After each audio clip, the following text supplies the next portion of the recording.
इसकी गुनहगार हरियाणा सरकार। हाँ बिल्कुल बिल्कुल, खट्टर सरकार है, हरियाणा में रहते हैं, आप भी हरियाणा में रहते हैं, मैं भी हरियाणा में रहती हूँ। हाँ, निकनेम निकनेम मैं बताऊंगी तो बहुत लोग हंसेंगे। मेरा निकनेम एक्चुअली मेरे मम्मी के घर पे लड्डू है। लड्डू। लड्डू।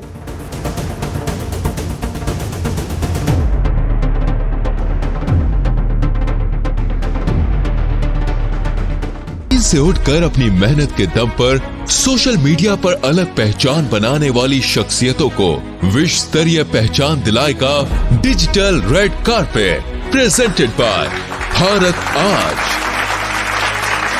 नमस्कार, स्वागत है आपका रेड कारपेट पे। हरियाणा आज का ये शो डिजिटल रेड कारपेट, इसमें हम सेलिब्रिटीज को लेकर आते हैं, उन कलाकारों को लेकर आते हैं जिन्होंने अपना एक अलग मुकाम बनाया है। वो शो बिजनेस से जुड़े हैं, वो इंडस्ट्री से जुड़े हैं, फिल्मों में, नाटकों में और वो गानों में आते हैं। तो आज की हमारी मेहमान है, किसी परिचय के मोहताज नहीं है, प्रियदर्शनी सिंह से मैं मिलवाना चाहूंगा। और प्रियदर्शनी सिंह कौन है? प्रियदर्शनी सिंह फिल्मी एक्ट्रेस है, उन्होंने फिल्में की हैं, सीरियल किए हैं और आपकी वो नेता भी हैं। स्वागत है प्रियदर्शनी जी आपका। Thank you Yash ji, thank you. Priyadarshini, आपको अक्सर महासंग्राम में मेरे दर्शक देखते हैं, हरियाणा आज के दर्शक देखते हैं, आपके चाहने वाले भी देखते होंगे। एक नेता के तौर पर आप आम आदमी पार्टी के नेता के तौर पर बैठते हैं, तो आज डिजिटल रेड कारपेट पे एक सेलिब्रिटी के तौर पर आप आए हैं। दोनों में से ज्यादा एंजॉय किसे करते हैं? दोनों में से ज्यादा एंजॉय मैं डेफिनेटली पॉलिटिक्स को करती हूँ। इसके पीछे रीजन ये है कि जो समाज सेवा है, आप लोगों के लिए कुछ कर रहे हैं, कुछ कंस्ट्रक्टिव कर रहे हैं अपने देश के लिए, इससे बेहतर फीलिंग हो ही नहीं सकती है। जब लोगों के पास जाती हूँ और वो मुझे ये बोलते हैं कि मैडम हम आपके पास इस काम के लिए आए थे और आपने ये हमारी समस्या सुलझा दी। मान लीजिए एक छोटी सी समस्या, मान लीजिए एक बीपीएल कार्ड की भी समस्या है, बिलो पॉवर्टी लाइन कार्ड की जो समस्या है, अगर उसके लिए भी मेरे पास कोई आता है और मैं उसको सॉल्व करती हूँ और मैं कहीं गली नुक्कड़ में निकल रही हूँ, तो वो जो फीलिंग होती है, वो जो अपनापन लोगों का होता है, वो आपको एज अ सेलिब्रिटी नहीं मिलता है। और मुझे ऐसा लगता है कि ग्लैमर देखिए, वो कहते हैं ना, चेहरा है वो तो कुछ दिनों बाद खत्म हो सकता है। देखिए आज आज हम लोग जवान हैं, खूबसूरत हैं, लेकिन जरूरी नहीं है ना कि तमाम उम्र रहेंगे। लेकिन जो आप गुण, जो लोगों के लिए आप करते हैं, वो चीज जीवन भर लोगों को याद रहती है। आपका व्यवहार लोगों को जीवन भर याद रहता है। लेकिन वो चकाचौंध है, वो कैमरे की क्लिक है, वो लोगों की हुटिंग है जो आपको लेके आपका नाम पुकारते हैं, आपके लिए पागल होते हैं, सेल्फी के लिए भागते हैं। वो चकाचौंध तो फिर आपको एक एक्ट्रेस के तौर पर ही मिलती है। नेतागिरी में कहीं ना कहीं वो थोड़ी सी छूट जाती है। छूट जाती है, मैं मानती हूँ, लेकिन कहते हैं ना कि हर व्यक्ति का अपना जीवन में मकसद होता है। डेफिनेटली छूट जाती है। यू वॉन्ट बिलीव इट कि मैं जब से पॉलिटिक्स में आई हूँ, तो मुझे मेरे ना पास मेरा एक पूरा वार्डरोब है जिसमें कि सारे के सारे, मतलब ऑब्वियसली बात है, आप अभिनेत्री रहे तो आपके पास ग्लैमरस कपड़े और इतना मेकअप का सामान, ज्वेलरी, एक्सेसरीज सब रहता है, ठीक है जी और हील्स वाले चप्पल, जूते, पेंसिल हील्स वगैरह, वो मुझे छुए हुए कितने टाइम हो गया है। आई डोंट इवन रिमेम्बर कि अब मुझे लगता है कि मुझे ना ऑक्शन कर देना चाहिए। अच्छा, मुझे कहीं फेंकने में भी बहुत बुरा लगता है, दे आर सो एक्सपेंसिव कि मुझे लगता है अब अरे यार इनको फेंक दूंगी, क्या खराब हो जाएंगे मेरे कपड़े। अब आप राजनेत्री हैं तो ना फेंक सकती है, ना ऑक्शन कर सकती है, दान कर सकती है बस। कर दूंगी मैं दान, लेकिन पता है बहुत दुख होता है, पता है यश जी, मैं जेन्युइनली बता रही हूँ। इतने साल, मतलब होता है आपने बहुत कुछ जब खरीदे होते हैं, और मुझे कपड़ों का बहुत शौक है, मुझे बहुत शौक है कपड़ों का। तो मुझे जब वो कपड़े अगर फेंकने पड़ेंगे या डिक्लटर करने पड़ेंगे तो मुझे बड़ा अफसोस होगा। और अब मुझे मालूम है कि अब मैं, क्योंकि एक सामाजिक जीवन में हूँ, तो मैं उस किस्म की वेशभूषा नहीं पहन सकती हूँ। I have my limitation, because मैं नहीं चाहती कि लोग मुझे एक बार्बी डॉल समझें। ये कौन सी वेशभूषा की बात कर रहे हैं जो हम इस पारिवारिक कार्यक्रम में नहीं दिखा सकते? उन्हीं फोटोज की बात कर रहे हैं? समझा ही नहीं। अच्छा, आपने तो मेरा फोटोशूट देखा। अच्छा, ओके ओके ओके। नहीं देखिए, दर्शक भी देख रहे हैं, जब आप ये बातें बोल रही हैं तो वो फ्लैश हो रही हैं स्क्रीन पर, वो देख रहे हैं दर्शक। ओके, नहीं नहीं ऐसा नहीं है। देखिए, हर प्रोफेशन की अपनी डिमांड होती है, मुझे ऐसा लगता है, ठीक है। जी एंड ऑब्वियसली बात है, मेरे बहुत सारे फोटोशूट्स मैंने किए हैं। I have done more than close to about 250 से ज्यादा, 300 से ज्यादा photoshoot. I was one of the most popular print models. तो कुछ यू नो, कुछ एक फोटोज ऐसे भी होंगे कि जब प्रियदर्शनी सिंह सरकार में होंगी, मंत्री होंगी, तो तब उनको वो झेप महसूस हो, थोड़ी सी शर्म महसूस होगी, यार मैं क्यों झेप महसूस होगी? वो मेरे वो फोटोशूट्स, मेरा काम, मेरे बिल भरता था। मैं किसी के जी पास नहीं जाती थी पैसे मांगने के लिए। मैं अपना काम करती थी, मेहनत करती थी, शूट करती थी। 17 से जी एक कलाकार की जिंदगी बहुत टफ होती है यस जी। 17 से 18 घंटे का मेरा शूट होता था। उसके बाद मैं जी लाइव शोज करती थी। सो मेरे पास फुर्सत नहीं थी। मैं काम कर रही थी, मेहनत कर रही थी, मेहनत का पैसा कमा रही थी, किसी से मांग तो नहीं रही थी, कोई चोरी तो नहीं कर रही थी। जैसे आज की नहीं, डेट में लेकिन हमारे लेकिन लेकिन पक्ष के नेता बहुत सारे जैसे चोरी चमारी कर रहे हैं। तो हम कम से कम वो काम नहीं कर रहे थे। हम सच्चाई से अपना काम कर रहे थे, ईमानदारी से अपना ये काम आप कर रहे मेरे थे। मेरे इस डिजिटल रेड कारपेट को तो राजनीति से दूर रहने दीजिए, पक्ष विपक्ष की बात मत कीजिए। हाँ हाँ हाँ। आप नेता को कोई भी मंच आप देंगे तो वो अपनी राजनीति करने से बाज नहीं आएगा, वो आपने ये सिद्ध कर दी राजनीति बात। नहीं है, ये सच्चाई है। देखिए देखिए, ये राजनीति नहीं है, ये सच्चाई है। चलिएगा, देखिए, मैं उस सच्चाई के लिए कार्यक्रम हमारे पास महासंग्राम है, उसमें मैं आपको लेता रहूंगा। लेकिन बातें चलती रहेंगी, खूब सारी बातें होंगी, क्योंकि आज आपके पर्सनल प्रोफेशनल सारी बातें, राजनीति की सारी बातें मैं करने वाला हूँ। लेकिन मेरे दर्शक सबसे पहले जानना चाहते हैं कि जर्नी की शुरुआत कहाँ से हुई। प्रियदर्शनी सिंह जो यूपी बेस्ड है, जिनके माता पिता उत्तर प्रदेश से आते हैं, और कहाँ से शुरुआत होती है, एक नौकरशाह की बेटी कैसे मॉडलिंग में आ जाती है, कैसे वो राजनीति में आ जाती है, कहाँ से शुरुआत हुई, वहां से शुरू की। ओके, सो शुरुआत ऐसे हुई कि मेरे फादर गवर्नमेंट सर्विस में थे, ब्यूरोक्रेट थे। जी और मदर लॉयर थी, पॉलिटिशियन भी थी। और एंड घर का माहौल जो था वो बहुत पढ़ाई लिखाई वाला था। ऐसा नहीं था कि यू नो आपको मतलब हमारे, मुझे याद है वे, सो हम दोनों बहनों पे प्रेशर रहता था। और मेरी जो बहन थी वो 98% जो जो बहन आपकी पायलट है, उसकी आप बात कर रहे हैं। जी जी जी जी जी। तो फिर क्या था कि तो मम्मी डैडी का बड़ा प्रेशर था कि भाई अब मैं थी 85-87% वाली स्टूडेंट। अगर गरीब लोगों के, हम जैसों के गांव में लाइट भाग जाए तो हम लोग बड़े गरीब लोग करते हैं, यहाँ तो सेलिब्रिटी के घर पे लाइट गई। नहीं तो पावर बैकअप था ना, आ गई ना लाइट। देखिए, ये मैं बता रही हूँ, सच्चाई है हरियाणा सरकार की। वो तो पावर बैकअप में तो देखिए हम लोग इंटरव्यू भी कर पा रहे हैं। पावर बैकअप नहीं होता तो क्या हालत होती, अंधेरे में करते हैं हम इंटरव्यू। हरियाणा, इसकी गुनहगार हरियाणा सरकार। हाँ बिल्कुल बिल्कुल, खट्टर सरकार है, हरियाणा में रहते हैं। आप भी हरियाणा में रहते हैं, मैं भी हरियाणा में रहती हूँ। जी जी, चलिएगा, मतलब घुमा फिरा के हमारे गांव देहात में कहावत है कि हुमड़ घुमड़ के खेतों में से रहा, तो घूम फिर के ये खट्टर सरकार, हरियाणा सरकार ही दिखाई देती है। बातें सुनते तो यही दिमाग में रहता है। तो फिर खैर, डैड बहुत स्ट्रिक्ट थे। लेकिन डैड हमेशा ना मुझे, जैसे हम दोनों बहनों को, भाई डांस सीखो, म्यूजिक सीखो। तो मैंने प्रोफेशनली डांस सीखा है और मैं ट्रेन डांसर हूँ। और उसके बाद यू नो एनएसडी में एक नेशनल स्कूल ऑफ ड्रामा में एक होता था छोटे बच्चों के, टीनेजर्स के लिए, अभिमंच करके। और तो मैंने वहां पे एक्टिंग क्लासेस ली, बेरी जॉन की एक्टिंग क्लासेस ज्वाइन की मैंने।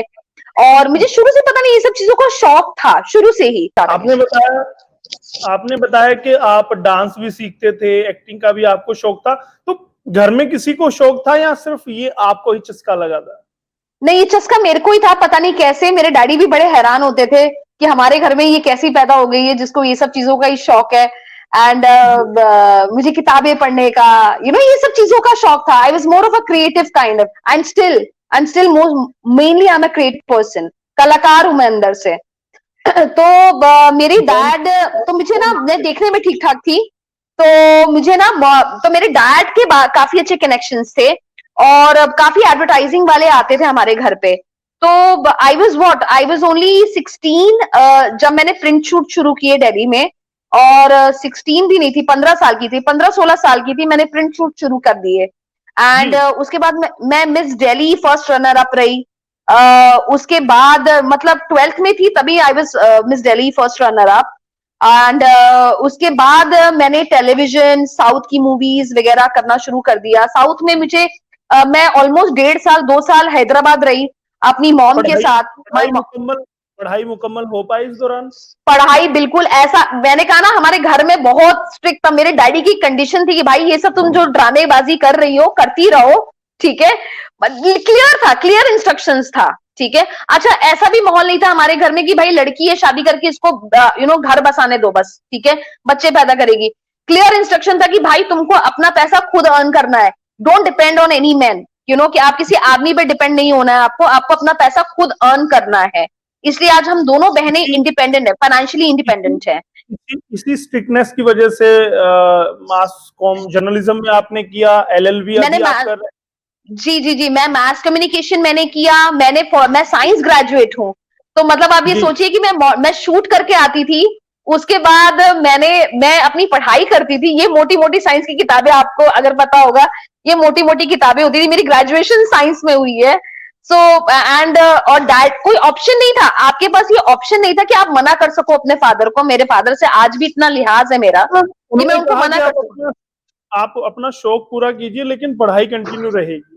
पढ़ाई कंटिन्यू, हाँ, उन्होंने ये बोला कि भाई पढ़ाई पे हम कॉम्प्रोमाइज नहीं कर सकते, सिंपल एज दैट। आपको अपनी एजुकेशन पे कॉम्प्रोमाइज नहीं करना, आप अपनी पढ़ाई करिए।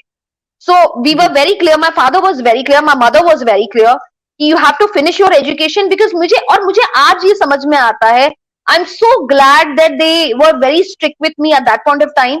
क्योंकि मुझे लगता है कि आज मैं एजुकेटेड, पढ़ी लिखी हूँ, वो कॉन्फिडेंस मेरा, मुझे मालूम है कि कुछ भी हो जाएगा यार, पढ़ाई तो कहीं कोई नहीं लेके जाएगा ना हमसे, तो हम कुछ ना कुछ तो कर ही लेंगे, किसी से हाथ फैलाने की जरूरत नहीं पड़ेगी। तो वो कॉन्फिडेंस एक हर लड़की के अंदर होना बड़ा जरूरी है, मुझे लगता है लाइफ में। सो इनफैक्ट आप, मैं बता रही हूँ, सॉरी, कभी दबाव रहा आप पे सरकारी नौकरी में जाने का? कभी फैमिली ने नहीं कहा कि सरकारी नौकर बनो यार, नौकर शाह बनो? कहाँ पंगों में पड़ी हो? शौक पूरा हो रहा है, पूरा करो, नौकरी करो इसके बाद। हाँ, बोला था, बिल्कुल बोला था। In fact you won't believe it, very strange कि मैंने बहुत सारे ना इंजीनियरिंग के ना एंट्रेंस एग्जाम दिए थे, ठीक है। और मैं मन से मैंने कहा ना मैं कलाकार हूँ, ठीक है। तो मेरे को ना वो टेक्निकल वगैरह ना पल्ले पड़ा नहीं। और मेरे फादर की बड़ी उम्मीदें थी कि भाई, my father is an engineer, तो उनको लगता था कि भाई एक बेटी तो कम से कम इंजीनियर बने। उन्होंने तमन्ना से मुझे जेई के एग्जाम दिलवाए और AIEEE के दिलवाए। और मैं पता उन एग्जाम्स में जाके सोचती थी, यार ये मुझको क्यों यहाँ पे बैठा रखा है इन्होंने, ये क्या कर रहे हैं मेरे साथ। तब भी पापा ने बोला नहीं, साइंस नहीं छोड़ना, ग्रेजुएशन साइंस में करो। सो दैट वाज नौकरी करने को लेके आप कभी गंभीर भी हुई या फिर उनकी खुशी के लिए दिखावा चलता रहा? नहीं, मुझे नौकरी करने की जरूरत ही नहीं पड़ी। By the time I was 23, ठीक है, मैं 22-23 साल की थी। विद गॉड ग्रेस मुझे काम इतना मिला। मैंने साउथ में प्रकाश राज जी के ऑपोजिट काम किया, उसके बाद मॉडलिंग करती थी, टीवी सीरियल करने लगी, राहुल महाजन का स्वयंवर, लव लॉकअप, क्राइम पेट्रोल, बहुत सारे टीवी शोज करने लग गई थी। तो पैसा अच्छा खासा कमा रही थी। तो मैंने नहीं, जरूरत नहीं महसूस हुई प्रॉपर। मैंने इनफैक्ट मतलब मैं अपनी एक अच्छी खासी ITR देती थी जब मैं 22-23 साल की थी। जब बच्चे सोचते थे कि करियर में क्या करना है, मैं अपनी ITR के पेपर भरती थी अपने CA के साथ बैठ के। कभी पिताजी स्ट्रिक्ट थे पढ़ाई को लेकर? कभी नाखूनों को लेकर उन्होंने नहीं बोला दर्शक नाखून बहुत बड़े हैं? मुझे बड़ा शौक है, पता है, मुझे ऐसा लगता है कि लोग ना अक्सर अपने ना फेस की डेंटिंग पेंटिंग, खासकर महिलाओं में मैंने बहुत बार नोटिस किया है कि लोग अपने फेस को बहुत अच्छा खूबसूरत बना लेते हैं, but they don't take care of their nails और they don't take care of their feet. So मुझे ऐसा लगता है कि उनको इस चीज का ख्याल, मुझे लगता है कि वो हाइजीन में आता है, और मेरे को ना ओसीडी का प्रॉब्लम है। तो मुझे सफाई और ये सब चीजें, मेरे घर में भी मैं खुद ही, मेरा फ्री टाइम का सबसे बढ़िया टाइम पास मेरे लिए होता है कि घर की डस्टिंग करते रहो, डीक्लटर चीजें करो। पिताजी ने कभी टोका था नाखूनों को लेके, कभी कुछ कहा था? क्लास 11th तक टोका था, जब तक मैं मॉडलिंग में नहीं आई थी। तब तो उसके बाद तो उनके पास ऑप्शन ही नहीं बचा कि मैं मॉडलिंग कर रही थी, तो उनके पास कोई ऑप्शन ही नहीं था। बट उससे पहले, यू वॉन्ट बिलीव इट, मेरे पापा ने, और थैंकफुली उन्होंने ऐसा किया, मेरे घर पे मुझे सरसों का तेल लगाया जाता था, सरसों का तेल, ठीक है, पूरा। और आपको ये लंबी सी स्कर्ट, मतलब घुटनों से लंबी स्कर्ट, जबकि मैं कॉन्वेंट स्कूल एजुकेटेड हूँ, बट उसके बाद भी मतलब मेरी तो बेइज्जती होती थी स्कूल में, लिटरली बेइज्जती होती थी। लोग बहन जी बोलते थे मुझे स्कूल में, कि यार ये क्या, मतलब गवार टाइप पूरी फुल स्कर्ट पहन के आ गई। सो मतलब स्कूल की कोई लाइफ मेरी ग्लैमरस मैंने एंजॉय नहीं की। फादर इतने स्ट्रिक्ट थे। जी जी, अच्छी बात है, तभी शायद आप बहुत सूझवान है, संस्कारवान है, और अपनी जड़ों से आज तक जुड़े हुए हैं, शायद उन्हीं को शायद। तो आज वो इंटरव्यू देख रहे होंगे, तो उनको थैंक्स कहना चाहेंगे? Absolutely, I love you, Daddy. I love you so much. मुझे, और पता है, मुझे सबसे अच्छा कॉम्प्लीमेंट, कभी कभी लगता है, जब मुझे, जैसे बहुत सारे लोग जो मेरे डैड को भी जानते हैं और जो मुझे भी डैड जानते हैं, ठीक है, तो वो मुझे ये बोलते हैं कि तुम एकदम अपने ना डैड की ना फीमेल वर्जन हो, ठीक है, तो ना तुम अपने डैडी की ना, हाँ, मेरे को बहुत बारी लोग बोलते हैं। तो जैसे अवगुण भी उनके हैं और गुण भी उनके हैं, उनके बहुत सारे अवगुण भी मेरे अंदर है, मुझे मालूम है, और उनके बहुत सारे गुण। अवगुणों की बात फिर कभी करेंगे। खुशी होती है जब आपको अपने पिता का अक्ष कहा जाता है? बहुत बहुत, इससे ज्यादा खुशी किसी भी बेटी के लिए नहीं हो सकती है। And specially my father is a self made man. गांव के परिवेश से आके पढ़ा, इंजीनियरिंग की उन्होंने, एमटेक किया, बीटेक किया, उसके बाद सर्विसेज ज्वाइन की, सर्विसेज के एग्जाम दिए, क्लियर किया, बहुत पढ़ाकू थे, इंटेलेक्चुअल हैं। तो मुझे बहुत अच्छा लगता है जब मुझे लोग बोलते हैं कि I am like my dad. Separate interview बनता है फिर उनका भी? बिल्कुल बिल्कुल बिल्कुल, शानदार आदमी है वो, शानदार व्यक्ति है। आपने जिक्र किया कि आप कॉन्वेंट पढ़े हैं। कॉन्वेंट के लिए एक बातें बड़ी मशहूर है कि कॉन्वेंट पढ़े लोगों को थोड़ा सा जो आम रोजमर्रा की जो समझ है वो थोड़ी कम होती है। एक चुटकुला भी था कि कॉन्वेंट पढ़ी हुई एक मैडम सब्जी लेने ठेले पर जाती है, नीचे वो टमाटर रख देती है, ऊपर कद्दू रख देती है। तो क्या प्रियदर्शनी भी कुछ ऐसा करती हैं? नहीं, ऐसा नहीं है, क्योंकि मैं कॉन्वेंट में पढ़ती थी, लेकिन मेरा घर का माहौल एकदम देसी था, एकदम देसी माहौल होता है ना। इनफैक्ट आप सोच सकते हैं, पापा सरकारी सर्विस में थे और बहुत अच्छी पोजीशन में थे, तो मतलब घर में स्टाफ हमेशा रहता था मेरे, ठीक है। लेकिन तब भी हम दोनों बहनों को, आप मतलब, आई शुड नॉट से this, I don't know whether I should say that on camera और नॉट, बट मतलब एवरी सैटरडे एंड संडे मेरी छोटी बहन की बारी थी, सैटरडे मेरी बारी थी, ठीक है। एवरी सैटरडे हमें पूरे घर का, और हमारा घर बहुत बड़ा था, ठीक है, उस घर की हमें डस्टिंग करवाई जाती थी, और डैडी बोलते थे भैया टॉयलेट तुम अपना खुद साफ करो। वो स्वावलंबी बनाने के लिए, आत्मनिर्भर बनाने के लिए, कि आपको किसी भी काम में शर्म नहीं आनी चाहिए, आपको किसी भी काम में शर्म नहीं आनी चाहिए। आपने बताया कि वो गांव के परिवेश से थे, मिट्टी से जुड़े हुए थे, तो वो चाहते थे कि अपनी बेटियों को भी उस मिट्टी से वो जोड़े रखें। जी जी जी जी जी जी, आपने कारण है। जी जी जी जी, आप बात कीजिए पूरी अपनी।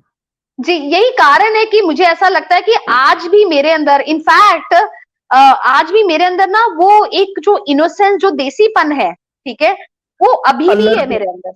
अल्हड़पन, देसीपन, चुलबुलापन, ठीक है, नेचुरलिटी है कहीं ना कहीं, कुदरत जो होता है। मतलब आप बनावटी नहीं दिखते हैं जब, अगर आप अपनी जड़ों से कॉम्पस में, वो कॉन्वेंट एजुकेटेड, ठीक है, पढ़ाई लिखाई में हूँ, बट वैसे मतलब मेरे बात व्यवहार में आपको कभी भी ये नहीं दिखाई देगा कि मैं कॉन्वेंट एजुकेटेड हूँ। इनफैक्ट मुझे लगता है मैं देसी से भी ज्यादा देसी हूँ।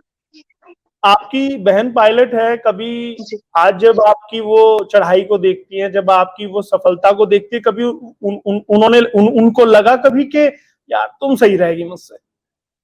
हाँ, ये तुम क्या, सॉरी आई कुडंट अंडरस्टैंड, क्या बोला आपने?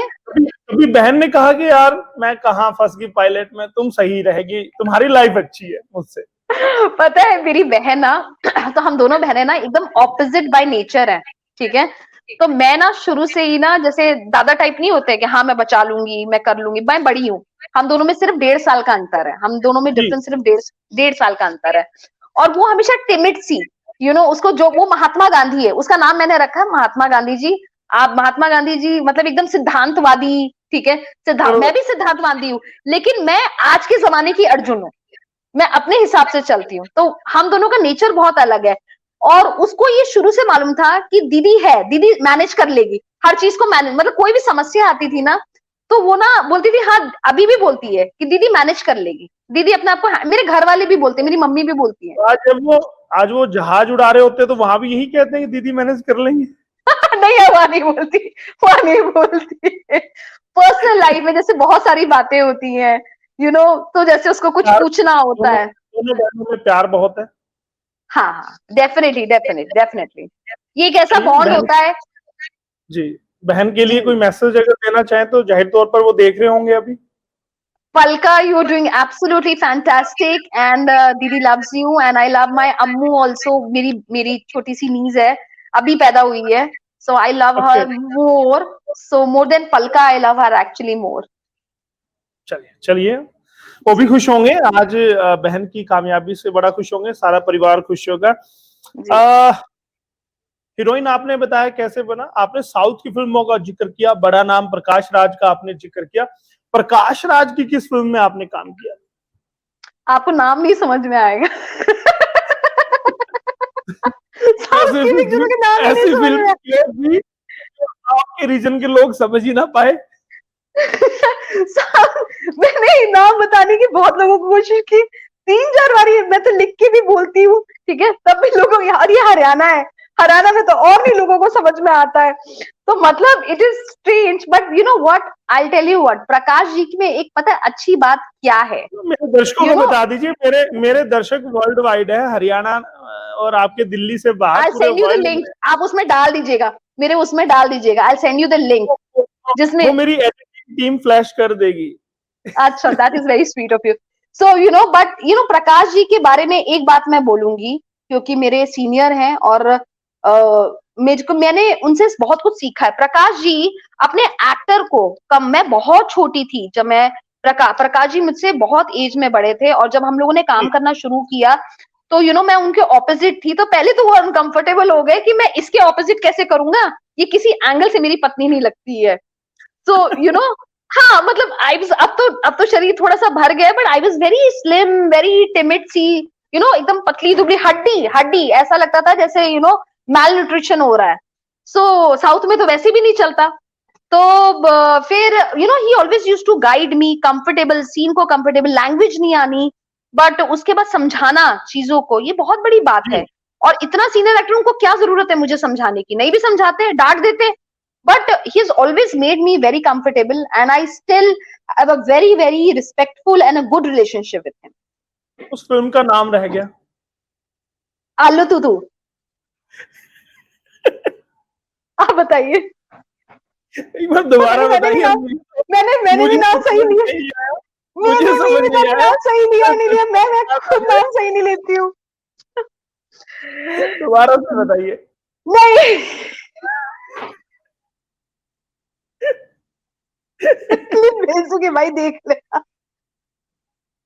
तो ये आलू तू तू जैसी फिल्में ही की है, कोई ढंग की फिल्म भी की है? ये ढंग की पिक्चर थी, क्या बात कर रहे हो यार, कैसी बातें कर रहे हो आप जी? नाम जिसका समझ आए, कुछ अभी नाम कैसे, हरियाणा में आपको कैसे समझ में आएगा साउथ का, कनाडा का लैंग्वेज? देखिए, हर प्रदान, मुझे लगता है कि हर प्रांत की अपनी भाषा होती है और उसका एक अपना रस होता है। हरियाणा की अपनी भाषा है। यू तो हरियाणा है प्रधान। हाँ, तो हर प्रांत का अपना एक वो होता है, मिठास होती है, मुझे लगता है हर भाषा में मिठास होती है। और जैसे कुछ स्लैंग, आपके बारे रिसर्च कर रहा था तो मुझे पता चला कि आपके जो हस्बैंड हैं वो आपके प्रोड्यूसर रहे हैं।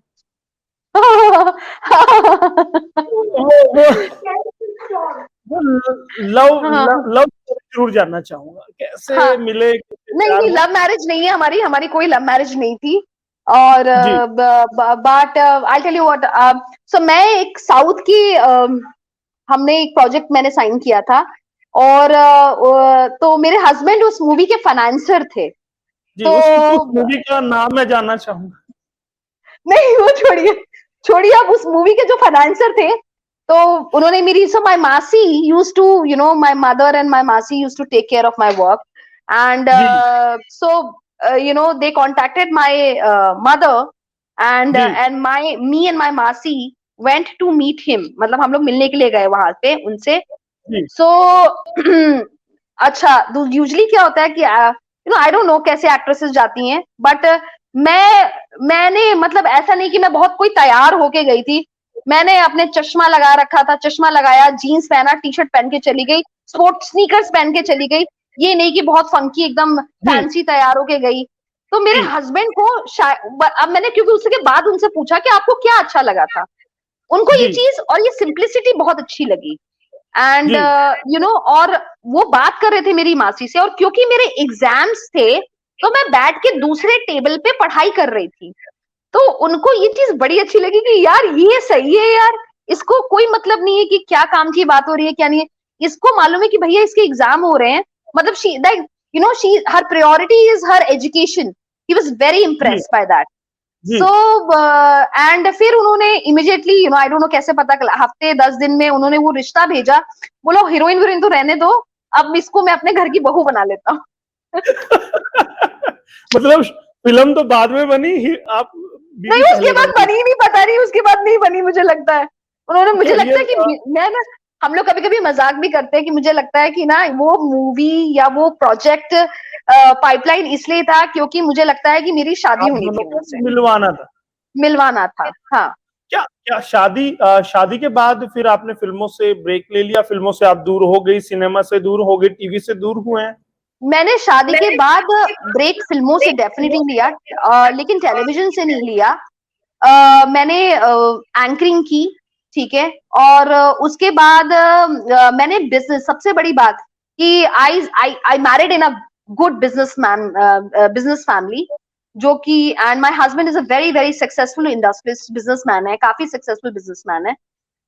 तो मैंने अपना खुद का इंटरनेशनल रियल एस्टेट का बिजनेस शुरू किया, and touch would I started off with a very minimum amount. मेरे हस्बैंड ने मुझे बड़ा मिनिमम अमाउंट दिया था, और उन्होंने कहा था कि भाई अगर ये बर्बाद हो गया तो हो गया, आबाद हो गया तो तुम्हारी मर्जी, ठीक है। So I asked X amount from him. लेकिन प्रियदर्शनी ने तो थाईलैंड और दुबई तक उस बिजनेस को चला के दिखा दिया। एग्जैक्टली। सो वो बहुत ही, इनफैक्ट मेरे फादर इन लॉ भी बहुत इंप्रेस हुए कि यू नो इसका बिजनेस सेंस बड़ा अच्छा है। सो मुझे ऐसा लगता है, मेरा अपना ओपिनियन ये है कि business has nothing to do with any gender. मैंने बहुत सारे ऐसे मर्द देखे हैं जिनका बिजनेस सेंस जीरो है, और दे कैन बी, एंड और से बहुत सारी औरतों से मैं मिली हूँ जिनका बिजनेस सेंस सुपर्बली गुड है। सो इनफैक्ट दुबई की जो रियल एस्टेट मार्केट है, मैं आपको बताती हूँ, it is very interesting fact, it is been coarsely dominated by women.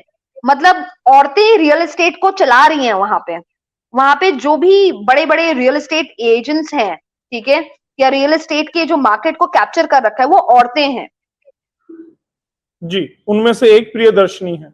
हाँ, उसमें से शायद एक मैं हूँ। प्रियदर्शनी, हस्बैंड के जिक्र आपने किया, हस्बैंड का नाम बताइए और कोई मैसेज उनके लिए अगर आप करना चाहें तो मौका है आपके पास।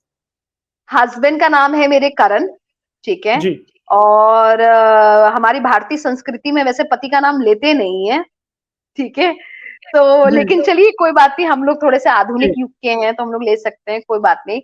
And I can say that I love him a lot and thank you for being me in my life. Karan Anand. चलिएगा, बहुत बढ़िया, आप बड़े खुश हो रहे होंगे आपको चहकते हुए देखकर। निकनेम क्या है प्रियदर्शनी का? नाम बहुत बड़ा है, घर में निकनेम होगा, मायके में क्या निकनेम था, ससुराल में क्या निकनेम? हाँ, निकनेम मैं बताऊंगी तो बहुत लोग हंसेंगे। मेरा निकनेम एक्चुअली मेरे मम्मी के घर पे लड्डू है। लड्डू, मुझे लड्डू बुलाते हैं सब लोग। एक्चुअली मैं जब मैं पैदा हुई थी, मेरे दोनों नाम में ना स्टोरीज है, मेरे दोनों नाम में स्टोरीज है। प्रियदर्शनी नाम में भी एक स्टोरी है, एक्चुअली मैं जब पैदा हुई थी ना, तो मैं ना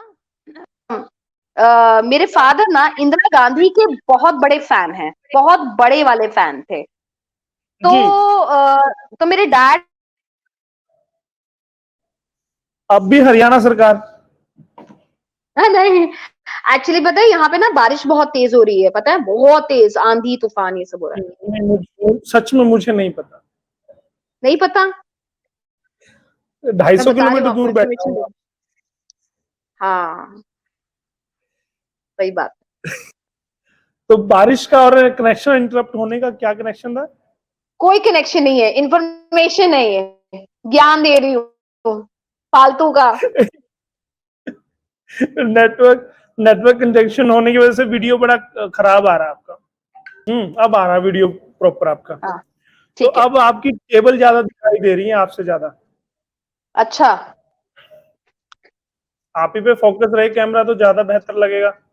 अच्छा जी, ठीक है। ठीक है, ठीक है। नहीं, टेबल ज्यादा दिखाई दे रही है, करीब कीजिए ना। आप एक ट्राइपॉड ले लीजिए छोटा सा। है, ढूंढना पड़ेगा। मेरा ट्राइपॉड एक्चुअली ट्राइपॉड लेके ना मैं जनसभा में गई थी, तो ना वो ट्राइपॉड मुझे लगता है जनसभा में रह गया, और एक ट्राइपॉड मुझे लगता है मेरी गाड़ी में है या घर में कहाँ रखा है। और जब चीजें ढूंढनी होती है ना, वो मिलती नहीं है। मेरे घर में एक दो महान लोग हैं जो ये सब चीजें इधर उधर रख देते हैं। सेलिब्रिटी के साथ ये दिक्कत होती है, छोटे छोटे काम होते नहीं उनसे। ये यूनिवर्सल ट्रूथ है, स्वीकार कर लीजिए जितनी जल्दी हो सके। नहीं, वैसे मेरी तो सामान मिलते हैं, पर ये सब चीजें ना मिसलेनियस स्टफ इधर उधर हो जाता है। देखिए, त्याग की प्रतिमूर्ति प्रियदर्शनी जी हैं, चीजों को, अपने ट्राइपॉड्स को जनता के बीच जाकर वो दान कर देती हैं। होता है बड़े बड़े नेताओं के साथ। मैंने दान नहीं किया है, पता नहीं कहाँ गायब हो गया, दान नहीं किया। अच्छा, मैं आपके माध्यम से बोलना चाहती हूँ कि अगर किसी के पास मेरा ट्राइपॉड है तो प्लीज मुझे लौटा दे। अच्छा, ये आलस का विषय है, ये त्याग का विषय नहीं है। त्याग का विषय नहीं है। चलिएगा, प्रियदर्शनी आप मुझे बता रहे थे। क्या बता रही थी? आप कहाँ क्या बता रहे थे, आप ही बताइए मुझे।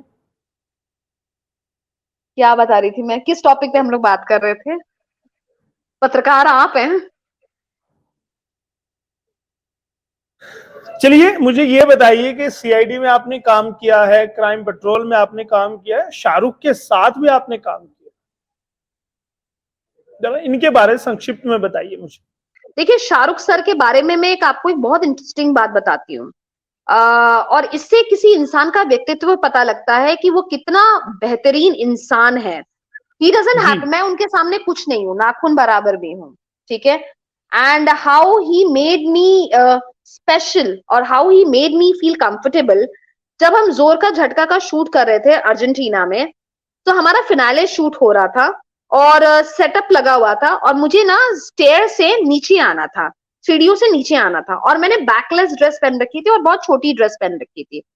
सो मुझे जब नीचे आना था, so it was looking little weird, मतलब थोड़ा सा वल्गर लग रहा था, एंड मैं थोड़ा अनकंफर्टेबल थी, which he realized, और मुझे झुकना था। so उन्होंने सोचा कि यार ये बेचारी बच्ची मतलब अनकंफर्टेबल है, या क्या उनके दिमाग में आया मुझे नहीं मालूम है, ठीक है। बट उन्होंने डीओपी को बुलाया और उन्होंने बोला कि अगर कोई प्रॉब्लम नहीं है तो जब प्रियदर्शनी सीढ़ियों से नीचे तो उतर रही होगी, तो मैं क्या उसका हाथ पकड़ के उसको नीचे ला सकता हूँ, ठीक है। एंड मैं तो मतलब कैन यू इमेजिन, लाइक दिल वाले दुल्हनिया वाला मेरे लिए तो वो सीन था जब उन्होंने मेरा हाथ पकड़ के मुझे सीढ़ियों से लेके आए। तो मैं तो उसी टाइम, ओ माय गॉड, मैंने कहा यार ये तो मोमेंट हो गया मेरी लाइफ का।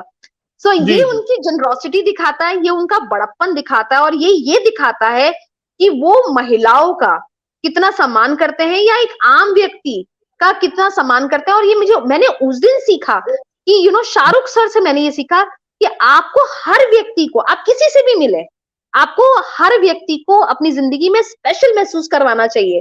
तो कल आपको वो अगर 5-6 साल बाद भी याद करे, तो याद करे यार जो भी कहो, यार बंदा अच्छा था, या आदमी अच्छा था, या लड़की अच्छी थी, आप किसी के साथ मान लीजिए वो पल उसके लिए यादगार बनाइए हमेशा। जी प्रियदर्शनी जी, जी काफी खट्टे मीठे अनुभव रहे हैं, काफी बड़े बड़े नाम के साथ आपने काम किया है, तो अब जी आपको कौन सा टैग दिया जाए? आपको एक्ट्रेस कहा जाए, आपको हाँ एंटरप्रेन्योर कहा जाए, या फिर आपको नेता नेत्री कहा जाए? क्या सुनना पसंद? नेता, देखिए नेता से ज्यादा मुझे जन सेवक कहा जाए, ठीक है, जनता का सेवक।